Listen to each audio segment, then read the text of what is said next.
Hello friends, આપણે આગળના વિડીયોમાં પ્રશ્ન 5 દાખલા નંબર 1નું સોલ્યુશન જોયું. હવે દાખલા નંબર 2.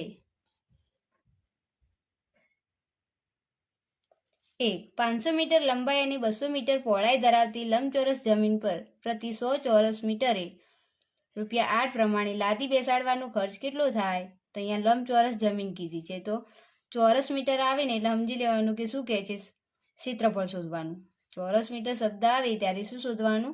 ક્ષેત્રફળ. તો લંબચોરસ જમીનનું ક્ષેત્રફળ બરાબર લંબાઈ ગુણ્યા પહોળાઈ. 500 લંબાઈ હતી ને 200 મીટર પહોળાઈ છે, બંનેનો ગુણાકાર કરીએ એટલે 1,00,000 ચોરસ મીટર થશે. જે શું કહ્યું છે અહીંયા 100 ચોરસ મીટર, તો કે 100 ચોરસ મીટર લાદી બેસાડવાનું ખર્ચ ₹8.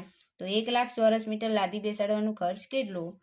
1,00,000 ગુણ્યા 8 અને એને 100 વડે આપણે ભાગીશું. તો અંશ અને છેદમાં એક શૂન્ય ગઈ, બીજી શૂન્ય ગઈ. 1000 ગુણ્યા 8 એટલે કેટલો થશે? ₹8,000 ખર્ચ થશે. 2. એક ટેબલની ઉપરની સપાટીનું માપ 2 મીટર અને 1 મીટર 50 સેમી છે. તેનું ક્ષેત્રફળ કેટલા ચોરસ મીટર થાય? અહીંયા ક્ષેત્રફળ કઈ જ દીધું છે અને 100 મીટર બી આપ્યું છે, એટલે ક્ષેત્રફળ શોધવાનું.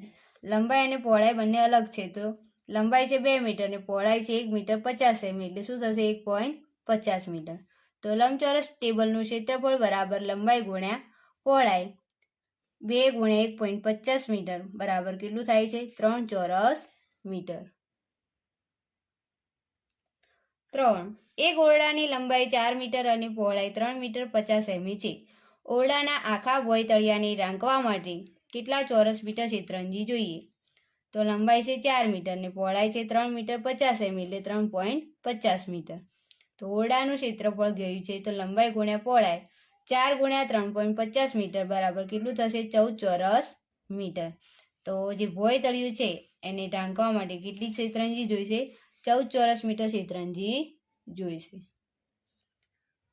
અહીંયા આપણને 100 મીટર કહ્યું હતું, એટલે આપણે ક્ષેત્રફળ જ શોધવાનું છે. 4.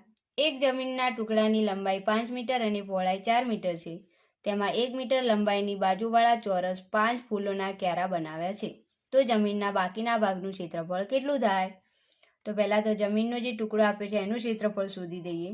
તો લંબાઈ ગુણ્યા પહોળાઈ 5 ગુણ્યા 4 એટલે 20 ચોરસ મીટર. અને જેની અંદર ફૂલોનો ક્યારો બનાવેલો છે કેવો છે? ચોરસ છે.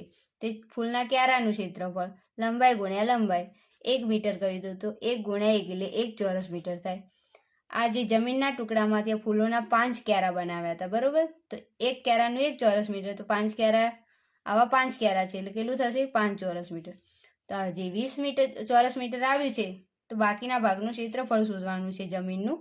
તો જમીનના જે બાકીના ભાગમાં ક્ષેત્રફળ શોધવાનું છે, એમાં જમીનનું જે ક્ષેત્રફળ કુલ હતું એમાંથી ફૂલનો જે 5 ફૂલોનો ક્યારો હતો એનું બાદ કરીએ, તો 20 ચોરસ મીટરમાં 5 ચોરસ મીટર જાય એટલે કેટલું રહેશે? બાકીના ભાગનું ક્ષેત્રફળ 15 ચોરસ મીટર.